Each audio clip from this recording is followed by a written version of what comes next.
Today, alongside of Season 1 for Apex Legends, we got our first brand new legend in the form of OCTANE, aka Octavio Silva, who is heir to the CEOs of Silva Pharmaceuticals, and has spent most of his life being rather bored. So one day he decided he was going to go on out and become a bit of an adrenaline junkie. He was going to perform death-defying stunts, and then post holovids of them, and eventually build up quite the audience in doing so. One day he decides he's going to go to his local gauntlet and launch himself across the finish line in an attempt to set a new record using a frag grenade. So he frag grenade boosted. If you're a Titanfall 2 fan, you are totally getting really excited right now. Anyway, that whole plan didn't work out and he blew off both of his legs. The doctors inform him, listen, your legs are gone, your Daredevil days are over with. He turns to a good friend, the one and only Lifeline, aka AJ Che, who he then guilts into forging an order to replace his legs with bionic ones. And now we have the man we know today.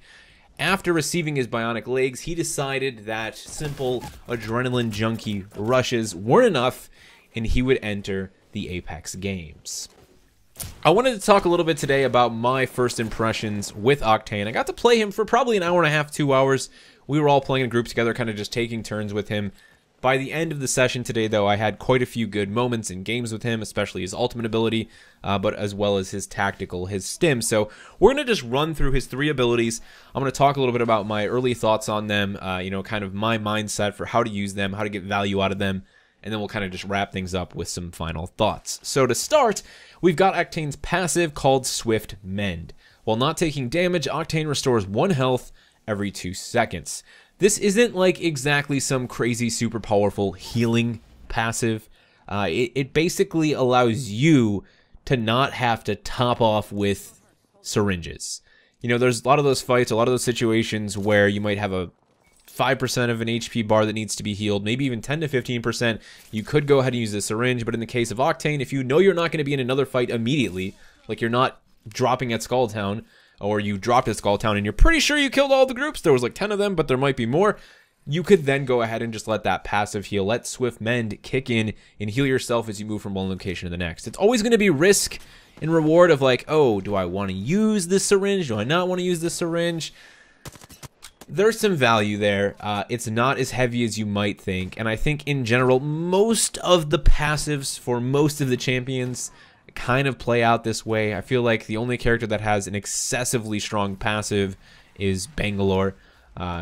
You could probably throw Wraith in there. Bangalore, though, is like a big one for me, essentially, since her passive is basically the tactical that OCTANE has here with a different take on it. So, again, don't expect it to heal you from like 50% unless you really want to roll the dice on whether or not you get an engagement, but expect it to put you in a position where you maybe have to carry a few less syringes and where you could trade off a syringe to a teammate so they can heal in the early game when supplies are low, knowing that you'll be able to passively heal the 15 or 20% health you might have left to heal. So I think it does a lot for the team, the sort of symbiosis among you and your teammates, more so than it does for you as an individual player, as a solo player.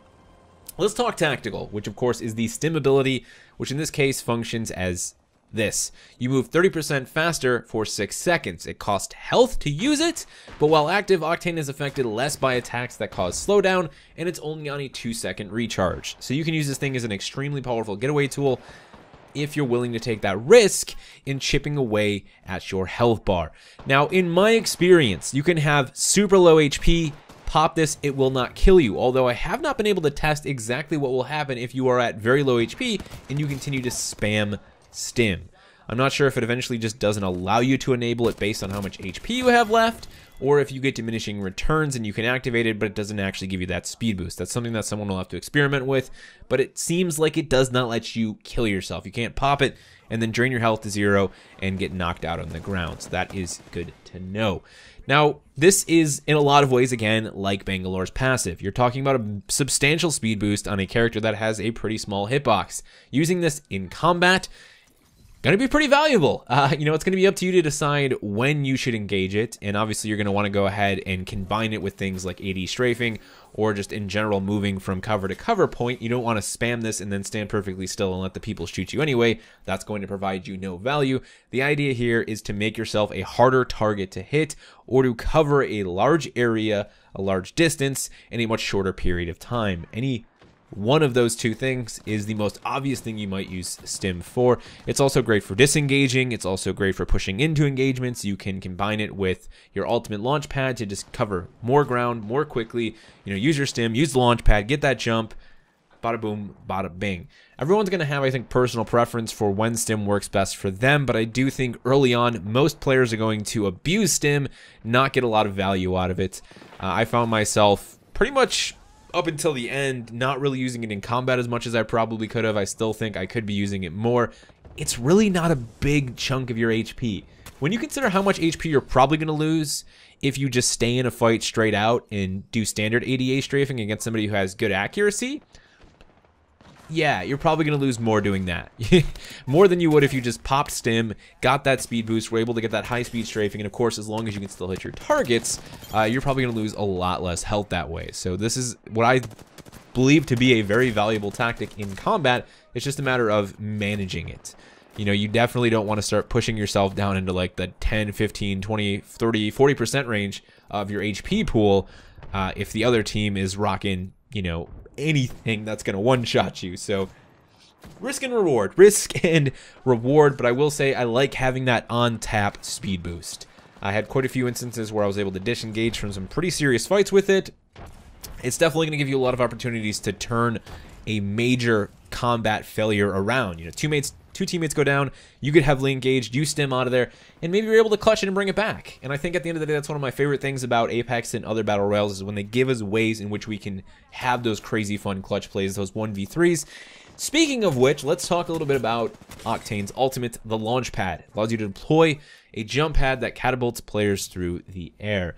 You can also throw like items off of it, including caustic traps. There's definitely a lot of weird janky things you can do with this catapult, but I think the best part about it is just, you know, being able to use it to make pushes, to get yourself to vantage points you otherwise wouldn't be able to flank from positions you would literally otherwise not be able to flank unless you had someone like Pathfinder. So you essentially now have another character who has close to the same level of movement freedom that Pathfinder has. Not quite the same. The zipline obviously gives you much more distance and much more height, but you can still do some really fun things with the launch pad. And I think better yet, when compared to the zipline, which is usually a dead giveaway that it's been deployed, you can do this in relative secrecy.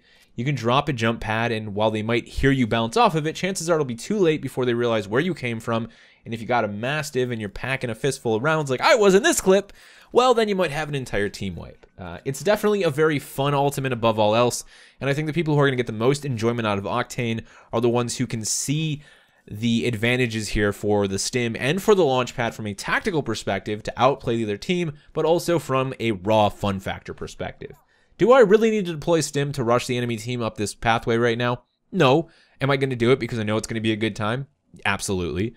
And so I think looking at it that way opens up the experience that Respawn is very much trying to build here, which is one where, yes, this has a tactical usage. This has a utility.